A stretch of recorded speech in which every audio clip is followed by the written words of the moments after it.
V tomto videu vymeníme všetky uloženia radiacej páky a vymeníme staré sériové radenie za nové skrátené radenie. Staré radenie malo veľké vôle a to vedelo dosť znepríjemniť jazdu.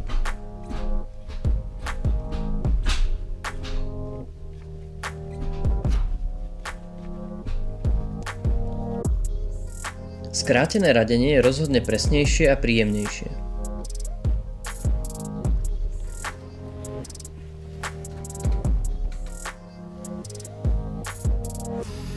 Stredový tunel drží na 6 krížových šrouboch.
Keď máme šrouby vykrútené, stredovú konzolu rozoberieme potiahnutím dozadu.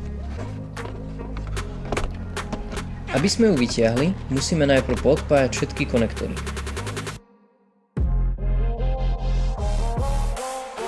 Ďalej odkrútime hlavicu radiacej páky.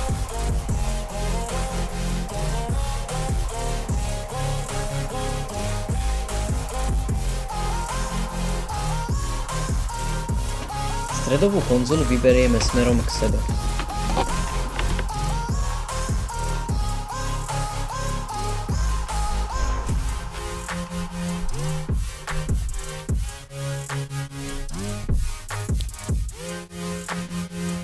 Dáme dole manžetu radiacej páky, aby sme ju neroztrhli, keď budeme vyberať radenie.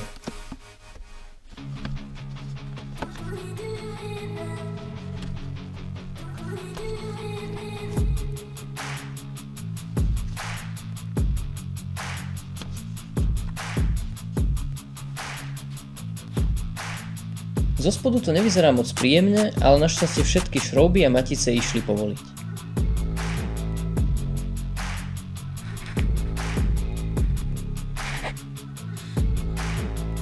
Bolo by super obrúsiť celú konzolu a nastriekať, ale bude to musieť počkať, keďže sa na Honde vozím každý deň a ešte nemám poskladanú Mazdu. Matice, ktoré držali radiacu páku na mieste, boli trochu problematické. Ale našťastie proti kus sa dá chytiť do 10 kľúča a vedel som ich vybrať. Matice bolo ale nutné vymeniť. Tento vymedzovací krúžok som vybral z manžety zo starého radenia. Nie je polámaný ani inak poškodený, tak som ho použil aj pri novej radiacej páke. Ku skrátenému radeniu som dostal mosazné podložky, ktoré nám vymedzia vôľu oproti starému radeniu, ktoré je v úchyte o trochu širšie. Skrátené radenie je vlastne predĺžené radenie a ostrievačky sú vlastne oblevačky. Do novej manžety som vložil vymedzovací krúžok a nasadil na skrátené radenie. Odporúčam páku namazať, aby sa manžeta neroztrhla.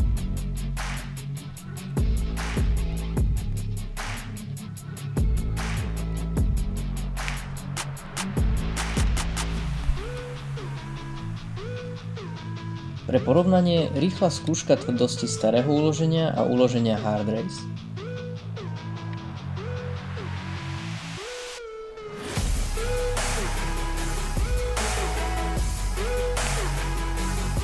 Toto uloženie pri prevodovke bolo také mäkké, že som ho vybral rukou.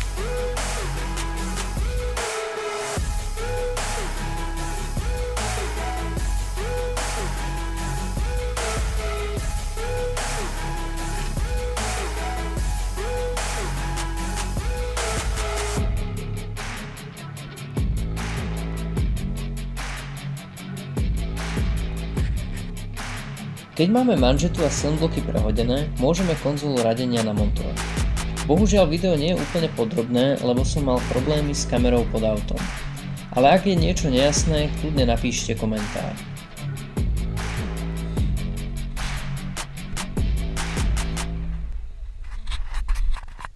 Nové skrátené radenie je oveľa lepšie oproti starému sériovému radeniu.